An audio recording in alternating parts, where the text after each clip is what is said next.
What's up, y'all? It's Nate O'Meara, and I'm back with another Raising Kanan Season 3 theory, but also just a breakdown of what happened between Traymont and Raquel last season, as I took the time to go through the whole Season 2 yesterday to come up with some more great theories for y'all, right? And let's discuss how Traymont beat Raquel at her own game. And when I say Traymont beat Raquel at her own game, I mean by having other people do the work for you, okay? We've seen Raquel within backstory of dialogue, which would allude to it, and by watching her moves in Season 1 and 2. By the way, I forgot her name right now, but the woman who plays Raquel Thomas, she is so great at this. Especially when you can realize her depth as an actress, when you see the person who she is in real life and how she talks, and her background is nowhere near Raquel. So she had to tap into something for real. If you go back to Season 2 like I did, right, and you see the way she's obliterating these men, the way she's talking down to this man, or the best dramatic scene of the entire season, which is between her and Lulu. And also shout out to the guy who plays Lulu. That whole scene, all the dialogue, right? When she realized they were taking losses by the Italians, and she realized that Traymont and them screwed her over, and then Lulu pops up after he found out that she partially owned Bulletproof Records. Just all the dialogue within that time, up to the point where she left and Lulu started crying. That's real good cinema, right? But let's discuss Traymont, right? Traymont beat Raquel at her own game, just like Raquel beat other people at their own game. Hold on, I was stuttering for a little second, right? But Raquel has used people to do the work for her. Let's talk about some examples, okay? Having other people do the work for her, like she's done with Lulu for D-Wiz. She made the call, okay? Like Kanan for Howard. She wanted Howard out the way. She was hoping Kanan would kill Howard before he found out who his real father was. Didn't work out in her favor, right? But just like she had Howard for Unique. When the first inclining that she was a certified rat came in Season 1, where she gave the information on Unique's drop off or pickup, and he lost some work and some money behind that situation, right? When their little rivalry was started. Raquel specializes in having other people do the work for her. That's by either just being a boss of an organization and making the calls, making plays, telling people what to do, or by her using her femininity, her attraction by other men, the attraction of men, to gain information for them and have them do things for her that she wouldn't necessarily want to do, or that would be easier to get done if she had someone else do it. And this is exactly what Traymont did. Okay?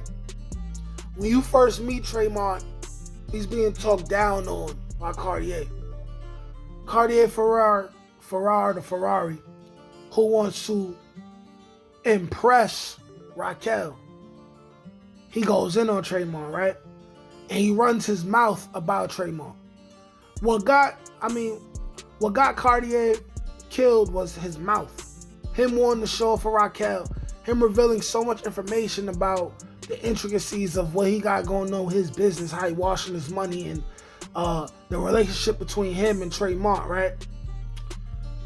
Right? To the point where Raquel says, I know Traymont don't want to work with this guy. She even manipulated Cardier, who ended up putting his hands on Traymont, right? Raquel was using Cardier to put the work in for him that would lead her to Traymont. Traymont seen that Raquel was eager to cross Cardier. And once he felt like she was vicious enough to kill him, because for whatever reason it would come down bad on him to kill Cardier, he seen that Raquel would end up doing it. Especially after they spoke, and then he seen how eager she was to get his man, Abraham, out of jail, right? Abraham is his right-hand man, right? He knew that Cardier wouldn't see the cross coming from Raquel. He also knew that Raquel was blinded by her ambition. She would not see his double cross coming. She was too arrogant to think that there wasn't a chance Traymont would follow her around and try to find out who she is and who she did business with. She didn't understand that Traymont and Abraham were two people who were tired of having middlemen. Cardier was the middleman. Raquel would have been the middleman, okay?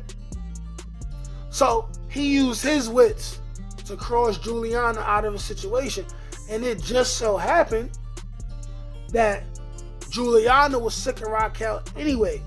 So she went to Joaquin behind Raquel's back and brought Traymont and Abraham / Drew into the situation. I say / Drew because everyone else called him Abraham, but when he got out of jail for the gun charge, the lawyer called him Drew. So Drew may be his first name or his last name, because Drew Abraham, Abraham Drew, probably Drew Abraham anyway. And Juliana and Joaquin seen a better situation than with Raquel.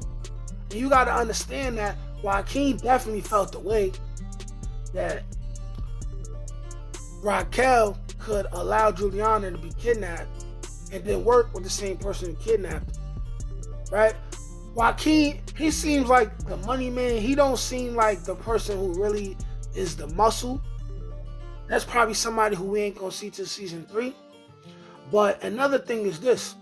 Juliana and the Abraham dude, they were clearly giving each other the eye. They're gonna be sleeping with each other in season 3. And I believe that Juliana, another reason why she crossed over Rock is because she wants Unique to die. They're gonna forget that she wants Unique to die. And I believe that Juliana is going to be sleeping with Abraham. They're gonna mess around and become in love in season 3. And Traymont and Abraham are going to be used by Juliana to try to kill off Unique by the end of season 3. Some point in season 3. I'm predicting that it's not gonna work out in their favor. They both gonna end up dying, because Raquel is not gonna stop until they die. There is no just crossing over for money. They're gonna have to die. Okay? But like I said, all of these ways are how Traymont bossed up on Raquel, and he beat Raquel at her own game. Like, share, comment, subscribe. Y'all let me know what y'all think. Peace. Also, hold on, by the way, I got this all from episode 9. So if you go to episode 9, you understand how intricate this was. Peace.